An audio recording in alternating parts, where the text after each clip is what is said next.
You are still with Juliet in Egbedio. Now let's look at how we can use PowerPoint to promote our business.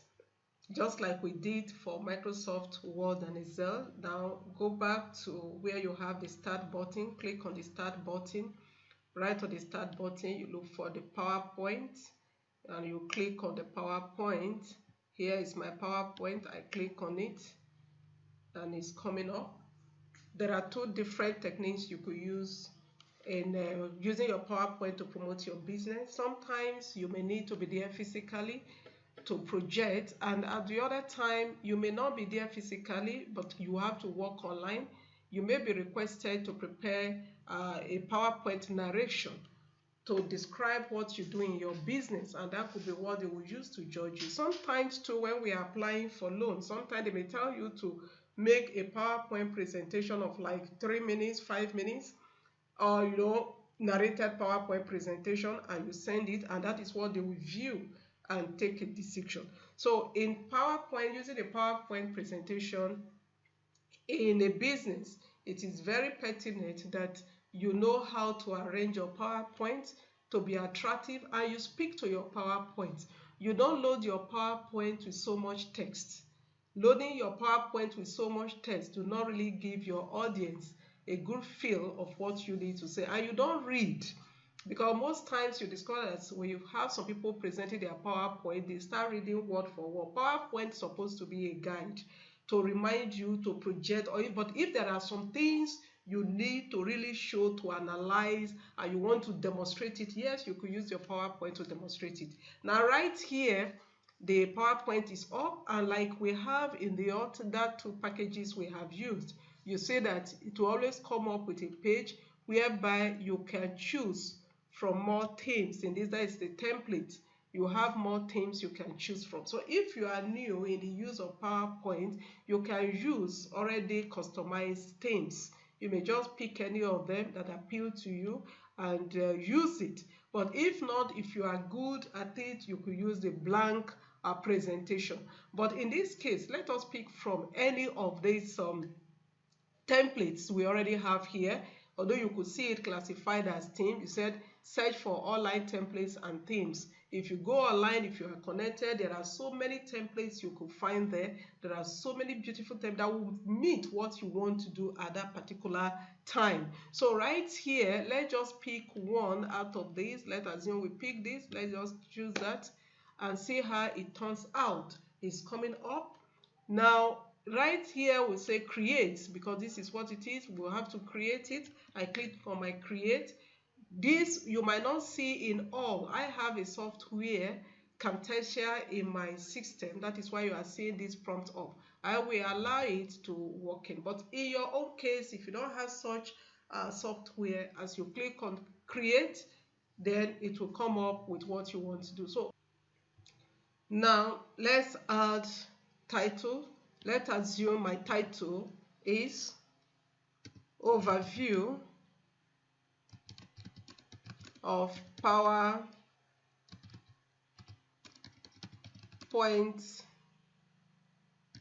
presentation. That is my title, maybe in business.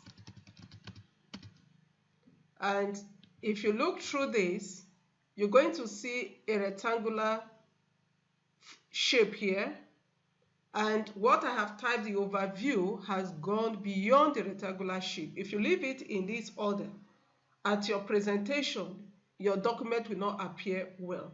So what do? I will just simply highlight, come to this platform where we had the toolbar. Remember, we have a toolbar where you can decrease and decrease the font size to fit in. I could adjust. If I feel, I could still decrease it a little, fine. It gives me that. Then on the subtitle, I could just say by, add my name, enter, and just put my name there. You see that I'm not struggling between how will I adjust it. It has already been fitting.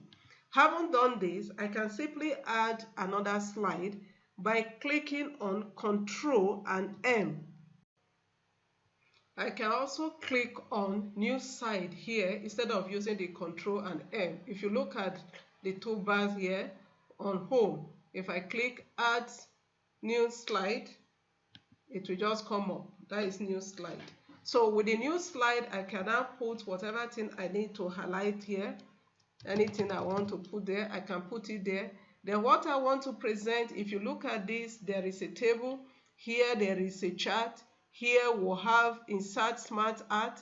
We have insert 3D model. Here picture. Here online picture. Here insert video. Here insert an icon. So depending on what I want to present. In this case, if it is table, I click on table and just put in what I want to do. Let's assume I have a picture somewhere I want to show. I click on this and I add the picture. If I have an online picture, I go in. If I'm connected online, I add. If it's a chart, I add it. But if not, I don't have anything to add using this, I will simply just type what I need to type. As I move on, I type to get my presentation out and so on. Then having done this, I'm done. I can add another slide. I've clicked on my slide, new slide. I've clicked on it. So maybe in this instance, I don't need a different heading. It's a continuation. You could see I've clicked on this rectangle. You could see the dots. Once I click on it, I can press on my delete key and remove it because I don't need that. But in this case, I just need to show maybe a picture or something. So I can click on this and look for the picture that I want to show. So it's coming up. Maybe I have a picture of my building where I'm doing business. I want to show it. Or I have an equipment, or I want to show a snap of the kind of business I'm doing. So where I saved it, it will go in there to request for that picture. It will go in there to request for the picture where the picture is. So I can now scroll through and look for a picture that I want to present. It could be on your camera, it could be already saved picture somewhere. So in this case, let me just pick, let me see if I can get a picture here to show us so that we will just move along. Yes, this is a picture. Let me see, I just pick on one and it will upload. Let's take it time to come up. That is it. So this is the picture. So I have put in the picture. Let us do this picture I want, and I can move the picture to a corner. Maybe in this instance too, apart from the picture, I want to make a statement around it. I can now come to insert. Remember the insert we have done with Word, we have done with Excel. The same thing come here. You go to under where you have shapes here. Click here and you click your text box. Look at the text box. Click on the text box. So I can just come here, maybe under, I want to explain something under, or it is around here, I want to show something. So I can come here and type what I need to type, what I want to show concerning this. Maybe I'm trying to make a presentation on this. So I just come in here, put it, I can adjust it the way I want it. I can give it a different look if I want to, and at the same time, the way I wish it to appear. So these are some of the things you could do. But what are other things you could do outside this with your presentation is you can now decide to show how you will want it to appear. You can still use your drawing, you can use your design, change any form of design, the transition. We can come animation. Let's use animation this time around. And in the animation, you are trying to say, how do you want it to appear? So you click on this.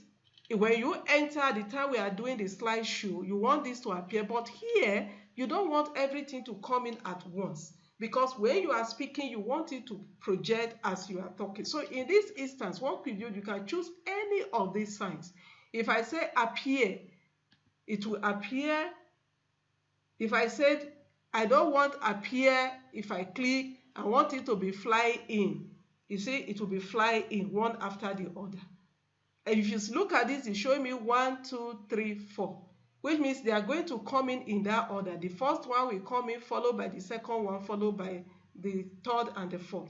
Then if I click on the next one here, I may say, okay, I want them to see first the pictures. After the picture, as I'm speaking to it, I want this one to come in the form of float in.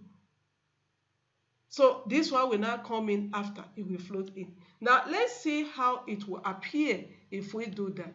Now when you are done, you need to see how your work will appear. If you come down at the bottom here, you see what you call slideshow. You see it here. You can equally click at the bottom, but here it's easier for you to locate. Just click here, slideshow.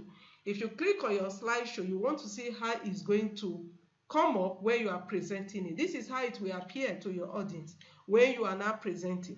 Then what do you do to go to the next slide? There are 4 directional arrow keys on your keyboard. Click the one that is to the right. If you click on the right, it shows you the next one. You see, as I'm clicking, remember that tip blah blah blah was our heading. This one you want to speak. After that, click the next one, you can speak. Click the next one, you can speak. Click the next one, you can speak. So after that, you see I click. You see that it's not showing the text that I have put beside it. Rather, it's just showing the picture. So if I now want to talk to the text, I can now bring it up. So this is how you can show it. And if I click on this, it's telling me it exits, it has ended. Now, if you are to prepare, let's assume you now have to prepare a narrated PowerPoint slide. You are told, please send us a narrated PowerPoint. Having done this, what you need to do is you go back and you come here, look at the toolbar up here, slideshow. Click on your slideshow. When you click on your slideshow, in this case, you come here, look at, you say record slideshow. If I click here, record slideshow, and I move on to say record from current slides, it will start recording from wherever my cursor is at that time. If I click record from beginning, it will start recording from the first slide. So if I click here, record from the beginning, you will see that it will bring out a box where I could choose where to record. Again, this depends on the window you are using, but whichever window you are using, it will give you opportunity to do some work in this order, but it may not appear in the same way. So in this case, I cannot start my recording if I want to. If I'm talking, it will be recording. As I'm moving, it will be recording. And when I'm done, it is over. So if I'm done and I click close, you see that what I have said, it would have been recorded. And once it's recorded, I can take it to my MP4 and send it to those that want to view it. In fact, this is just an overview. At the time we meet in our video conferencing in the synchronous form during our training, we may have a little demonstration of it. So I wish you well as you walk along.